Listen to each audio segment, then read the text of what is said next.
আপনার ছেলের বউয়ের গরমের কারণে হিট স্ট্রোকের মতো হয়ে গেছে। তাকে যতটুকু পারবেন রেস্টে রাখবেন। এই বউ কি সমস্যাটা কি তো? হ্যাঁ, পানি শূন্যতা হয়েছে ডাক্তারে কয়ে গেল। তোরে আমি পানি খেতে না করছি, কল ভর্তি পানি গড়গড়ায় খাবি। পানি না খাই একটা ফিট হয়ে পড়ছে।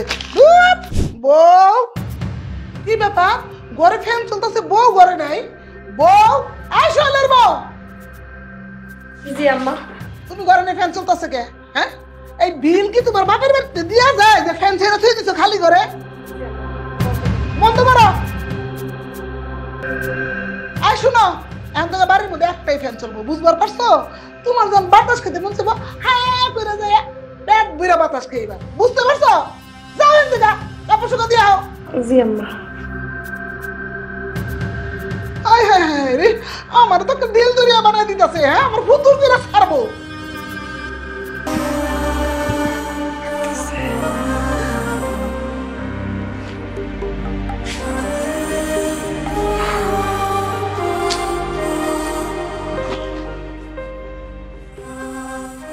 না, আম্মা তো নিষেধ করছে ফ্যান না ছাড়তে, কিন্তু কি গরম লাগতেছে, আমার জানবা বের হয়ে যাচ্ছে।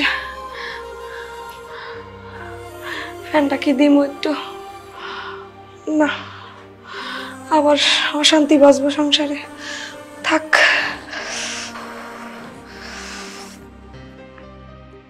সোহেলের বউ।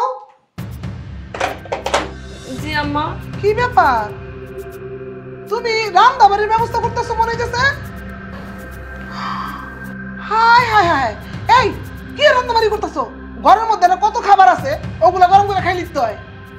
আম্মা, ওই খাবারটা তো নষ্ট হয়ে গেছে, ওইটা খাইলে তো সবার পেট খারাপ করব। তোমারে কইছে ফ্রিজে খাওন রাখলে নষ্ট হয়ে যায়? হ্যাঁ, তুমি আমার দেউলিয়া বানানোর চিন্তা করতেছো? ওগুলা গরম করো। ঠিক আছে আম্মা। কি যে যন্ত্রণার মধ্যে আমি আছি গো সোহেলের বউ, তোমার লইয়া। হ্যাঁ, আমি কি নতুন সংসার করি? আমার চুল কি এমনি পেকে দিতেছে বাতাসে?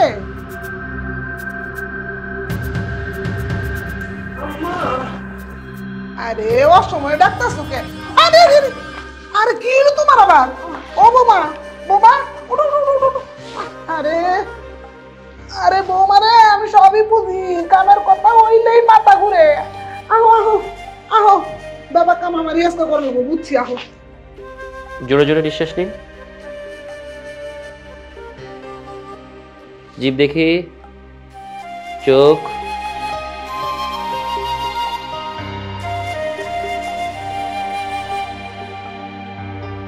আপনার ছেলের বউয়ের পানি শূন্যতা হয়েছে। অনেক গরমে হয়তো সে কাজ করে বা গরমের কারণে হিট স্ট্রোকের মতো হয়ে গেছে। তাকে যতটুকু পারবেন রেস্টে রাখবেন, আর হচ্ছে তেমন পানি নাড়তে দিবেন না। পানি বেশি নাড়ার কারণে যেটা হয়েছে, বুকে আপনার কফ বসে গিয়েছে, নিউমোনিয়ার দিকে চলে যাচ্ছে। এটা ওনাকে কিন্তু আপনার গরমে কাজ করতে দেওয়া যাবে না। আর আমি কিছু ওষুধ লিখে দিয়ে দিচ্ছি, এই ওষুধগুলো ওনাকে খাওয়াবেন, আর কিছু টেস্ট দিয়ে যাচ্ছি, এই টেস্টগুলো করাবেন, ঠিক আছে?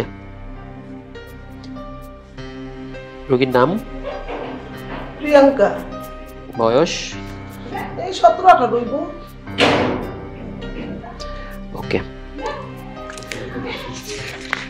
খুব সাবধানে আপনার এই ওষুধগুলো আপনারা করবেন, ঠিক আছে? কনজিউম করবেন। আচ্ছা ঠিক আছে।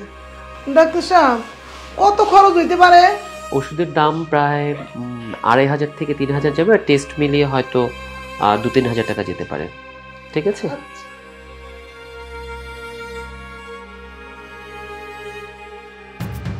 এই বউ কি সমস্যাটা কি তো? হ্যাঁ, পানি শূন্যতা হয়েছে ডাক্তারে কয়ে গেল। তোরে আমি পানি খেতে না করছি, কল ভর্তি পানি গড়গড়ায় খাবি। পানি না খাই একটা ফিট হয়ে পড়ছে। এই হুন, উঠ উঠ উঠ, এত অসুস্থ হওয়ার বান্দা লাগবো না, গড়গড়ায় পানি খেয়ে ঠিক হয়ে যাবো।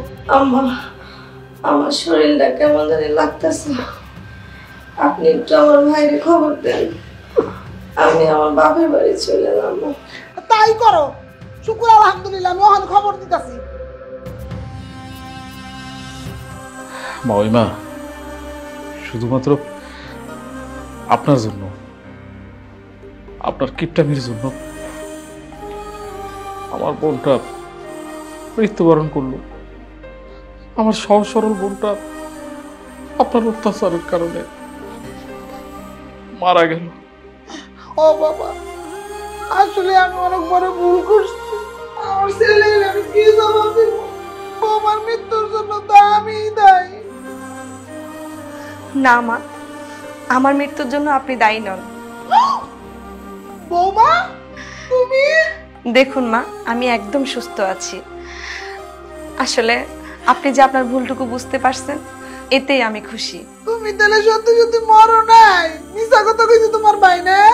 না মা, আমি মারা যাইনি। এটা আসলে আমার আর আমার ভাইয়ের একটা সাজানো নাটক ছিল, যাতে আপনি আপনার ভুলটুকু বুঝতে পারেন। আমার বড় ভুল হয়ে গেছে মা। আমি আর জিন্দেগি তো গিফট আমি করবো না মা, আমার মাফ করে দাও। ঠিক আছে মা, আর কান্না করতে হবে না, আমি ঠিক আছি তো।